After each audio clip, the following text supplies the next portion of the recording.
শহরের এত কাছাকাছি থেকেও এরকম একটা প্রাকৃতিক পরিবেশ পাওয়া যাবে, তোমরা এখানে না এলে হয়তো বিশ্বাসই করতে পারবে না। হ্যালো গাইস, এখন আমি আছি হচ্ছে কৈপুল।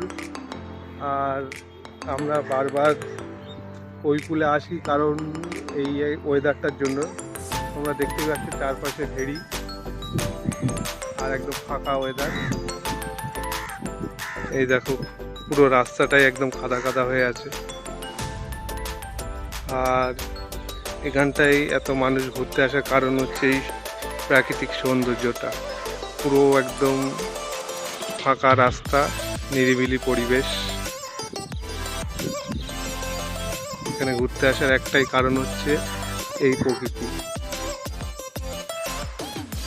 আর ওই যে সামনে তোমরা দেখতে পাবে, কিছুটা গেলে রাজারহাটের কাছাকাছি পৌঁছে যাবে।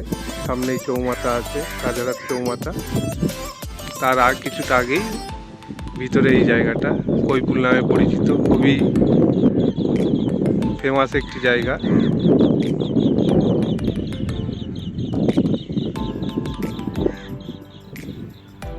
বর্ষাকালে কিন্তু এখানকার রাস্তাঘাট একটু খারাপ থাকে। আর রাস্তাটা দেখতেই পাচ্ছ, যেহেতু পুরোপুরি কাদা হয়ে আছে, সেই জন্য বাইক নিয়ে আসা একটু কষ্টকর ব্যাপার। তোমরা যারা বাইক নিয়ে আসতে চাও তারা বাইকগুলোকে রাস্তার ধারে রেখে তারপরে এই রাস্তা দিয়ে ভিতরে এসো, কারণ বাইক নিয়ে আসলে অসুবিধা হতে পারে। আর যারা যেতে পারবে তারা কোনো ব্যাপার না, কিন্তু একটু বাইক নিয়ে আসলে অসুবিধা আছে। তবে এরকম একটা রাস্তা দিয়ে বাইক বা 4 চাকা নিয়ে না যাওয়াই ভালো।